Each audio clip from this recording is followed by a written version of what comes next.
A le a tātou whaasoa fo'i ma talatala noa i le afionga le atua i nei fo'i tae au. O le tae au le nei e whailonga ina e le au keusiano le teleo o e kalesia o le aso sao pama. E whai mailo na whamtala ina o le aso o le malanga whaatupu a Yesu Yerusalema. A ole au tū le au mai mo tātou, e tātou te mawhau whaatasi ai le nei fo i tae au. O Yesu o le au auna pua ngātia. O lona winga la, a e mana tu natu ma o mawhau i le aso wa taua o le aso sao pama. O le aso o le malanga whaatupu a Yesu ke wiso. A o le whai mai le au tū. O le au auna pua ngātia. O lona winga, e leo se tupu e sau e nofo i sona nofo ali. E leo se tupu e malanga e nofo i sona fale fo ngā fale wha. A o le tupu o lae alu e pua ngātia. Ai sila matato vava ai i valo anga i saia. Lae ta oto ai le tala lea. Fai mai leo le whamtalanga al whai lau. So se au na lava, so se tasi, e whaia le tanga luenga o le tautua, pe whaia le au nanga i tonu a inga, o nuu malalawhanga, o le māloma so se mea. E tasi alo na whamoe moe, ma le manu lau ti o lana ngā luenga, ina ia whamali e ina le tapu a inga. E le ngata ina whaamalia le tapua inga, ai whaamanuia fo i le tapua inga. Hoi mai le whaamtalanga. O le tautua matavela, tautua matapalapala, tautua tua vae. O a lava le tele o tautua e whaamatalatala ai e le Samoa, malo tātou soifua, le winga o le upu au auna. Ai eilo na e se senga. Ono le tautua ta Samoa. E tasi le mea e mata i tū iai. Ma tātou vava ai iai. O whamanu yanga e tō mai le iunga. A le upu au auna. E ngā lue i lau taui. I lewa yaso ma lewa yaso. E pe au no tau whea ngai ai ma whea au mga luenga. A wau mai e tuspa ia, ma le mafau fau o le tangata Keusiano, e whātusa i ai le ngā luenga, tau tua po le ngā luenga, au auna i le tua, e pua ngā tia. O lona winga, e le aise mea e te maua ma se file mu. Aise mea e maua ma le file mu. A o whaiva la ia, ma au tiute, e te lua whea ngai ma ti ngā, e te whafsa ngai pua ngai le tele o aso. Ai o lo e nau tai na ia turi matai, ia tō mai o manuia. Ia whamanuia le tapua inga, ia malia la na tapua ai, ia whape nā fōi o na fia le tapua inga. Whape leo se tala. Ia e sua au na pua ngā tia, e whamalia le langi. Rono winga o lea whamtalanga. Whaamalie le tua soifua. Hoi maile se manatu mua wa o filfilia. O le fala o fola e le tua mo oe maa. O le fala o le ola. O lona winga o lea whamtalanga. O le upu au auna. O le fala lea wa umana fofola e le tua. E te ui ai. Ma e nofo ai. Ma e saafi ai. Lona winga o lea whamtalanga. O a whaingata, o a pua ngā o le ola, o lau whala lea. Po o lau tiute lea, e lema whai ona e alo ai. Ele winga o lea tala. Po o le tupu, po o le whaipule, po o le alii, po ai lava le tangata, mau lunga i te iai. O le au auna. O au o le au auna. O lea foi le maua lalo, o lo soifua ma lo ola. O au o le au auna. O lona winga ai sea. Fai mai le tala a Yesu. I evangelia. O au o le ala. O au o le upumoni. O au o le ola. O lona winga le whataita inga le mo oe. Ma au le tangata keusiano. Le tangata na whaia le atua. Tātou te whataita i a Yesu. O i o le ala. O i o le upumoni. O i o le ola. Ai whai mai le moni mau a le au apostolo. Le tō fia oe e whai ma wha o le tanga. O le laro langi i o na tuluinga. Whai mai le tala i Isaia. Le tua. Whai mai le tala i Isaia. Yehova. Ua feta lai mai Yehova. Ua tō fia au e whai ma au auna i ate oe. Ai pese mai ele mia. Whai mai le tala i ele mia. Ua feta lai mai le tua. Na o i loa oe le manawa o lautina. Na o whamanuia i a te oe ai te lei whanau mai. E whai oe ma perfecta. O lona winga la o le whamtalanga. I e soifua ma o wola. I le soifuanga nei. O oe ma au. O au au na le atua. Le na o li whaife au. E le na o ni tangata ma o lunga. E avea ma wauna. Whai mai le winga o lea whamtalanga. Po oe o le tupu. E te ngalue na iamalie le tapua inga lo atunu. Po oe o le whaipule. Oe o le pale mia. E te ngalue. Ina ia whamalie le tapua inga Samoa. Po oe o le matai o le ainga. Oe o le tina o le whaletua. Oai lava i tātou. Tātou te ngā lulue. Ina ia whaafia le tapua inga. Ai whapena foi o na manuia le tapua inga. Whai mai le tala i le nei vai tau. Tala leo le au whaia o lele i o i le asto e tu. Le anga o i nāna whae e ai pāpā o ke riso. Whai mai e fōi atu Yesu le langi ua si tia ma wawa i atu tangata.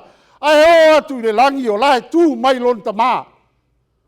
Le atua soifua mwhai mai lono whaali i lea. O lona winga, o ina e te sila ma e wawa ai ai. Ua uma o ta pena i le atua mo oe mau. Ulu fale mai i le fia o lau ali. Pe a whai, e whai oe man au auna pua ngā tia. O le alu i le atua e le whai ngofie. E le whape tele ni whi au mani ngā luenga e whai. Ai ole fai ole le fai ngofie o lo te ina ole te Apollo maana fa o sosonga. Ole mea nai lai ona fai ngata. Ai a fai e moni lo fa to tua ia ke riso. Ai se mea fai ngata i le li. Mai le ole. Ole si fam talanga le tusiei. Ta penda i le taua. Le sa tātou whai tau i le whenga inga fōu. Pe ono whai atu le amatanga. E whai mai le wha upu ina o le tala o le malanga wha tupu. A leo te tapena ina whai mai o le tapena i le taua. O laua i ai Yesu i le maunga o olive ma whai mai le o lana tala i ona so. E te lua atu i luma. Te lua vai ai le asini le eno noa ma le tamai asini. Te tala mai. Ai na tapena taua. Mosa whainga ma lo. O na tapena leo mea tau. A whai ni nuu e wheso tai e tapena solfanua. Solfanua tau e whaano foa le lei. Whatasi ma le tau leo leo. O le pelu me uma. O ofu tau e la e iai le tangata. Ale sa whai mai ai tavita. E saukori ata ma ona o futau. Malana tau ma le tau leo leo ma le pelu e whai mai tavita. E te sauia te au ma le tau leo leo ma mena. Ai o te alu atu ia te oe le suafa o Iova. O le anga leo Yesu i Jerusalema i le taua. E alu ma le suafa o le atua soifua. Le whataita inga ma le ata ma le whala ua fola mo i tātou. E tātou te anga i le taua, o le taua o Keriso, tātou te o i le file mu. Whai mai le whamtalanga le i, whanofoa e so le asini. E ta pena au tau o solfonua, makali o taafi, e ta pena le au tau o le atua, sau le asini. Tie mai le asini. Talo na winga o lebe. I loa le lei e le atua lana fofoanga. O le fofoanga le atua Iesu Keriso e te tupu mai ma e whanau mai i le lalolangi nei. A o le awauna e te alu e te whewhengai ma puapuanga. E o aina e maliu. Aisea, sa ili ma lo. Se i langalo tātou to i lalo mai le angasala. Se i si o maa u lona nofo ali. Pe a toi soifua manu malo mai.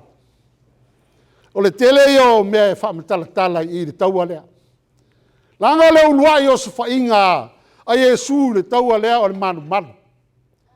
Sa ia tutuli ai tangata sa whaia le manu manu ma whale whatawai. Whai mai o mea sui ai tupe. Ai sa wha ma ai e le atua le manu manu o lonta maa. Whai mai lana whaamatalanga. Aua nei o tau whaia le whale o lonta maa. Ma whale whatau oa. O mea nei lo wola. O mea nei tupu i lo wola i aso uma. Maro tā wāwhenga iai ma le atua. Whamama. O le awhia mai le nao Iesu. Ina ia whamamalo loto. Whamamalo wola. Ina ia tali. Ana whamanuianga. Le taua e ese na puapua ngā. Le ai whai mai ele tā matua. No tua e ie sasa mai. No watu lo wala fause ia po. Pe futi le ava. Ele i mao mata. Ele i mao mata i le whianu. Whaingo fie i le ali. Whaingo fie i le tangata o le tua. O na ia tali ni whaluma luma. O le ola ia te ia. Aisea. O laiva ai i lona taunu unga. E loa atu le nofo ali o le tua. Ua uma o le tapena mo oe mau. Do wai ngai. La ue ka le sia. Tapena nei e whatali o manuia. Pai mai le tala leo tusia i. Tapena i le taua. Au tapenanga i le taua.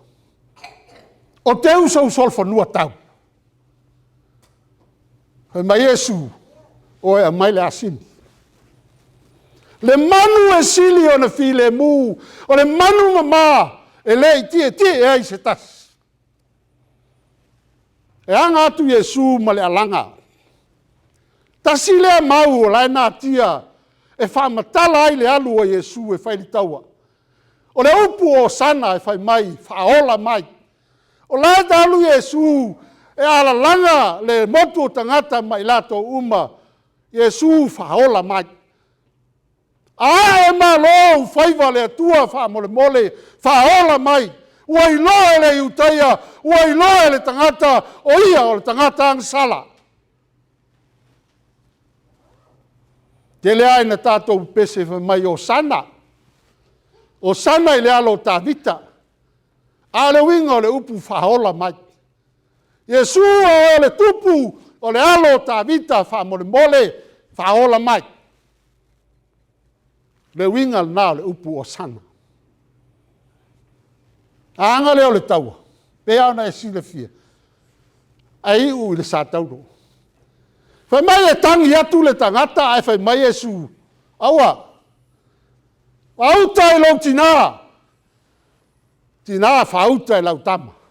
O lona winga o lona fina ngalo. Sa ili oe ia te oe. Finau oe lo wola. Ina ia whai oe. Ma whaola. O le lalolangi. Pe whai oe ma whanau o le atua. O lo ua sa ili ma lo ai te riso. Ia nei tele se whamtalanga leanga o mea na le whaasolo solo mai. Se Yehoa e le toi tu o Iesu.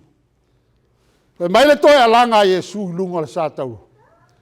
Ua tau nu. Ai whai tau le whai upu lea e luas fulu o e. E iwa o le whai upu le matai o. Whai mai.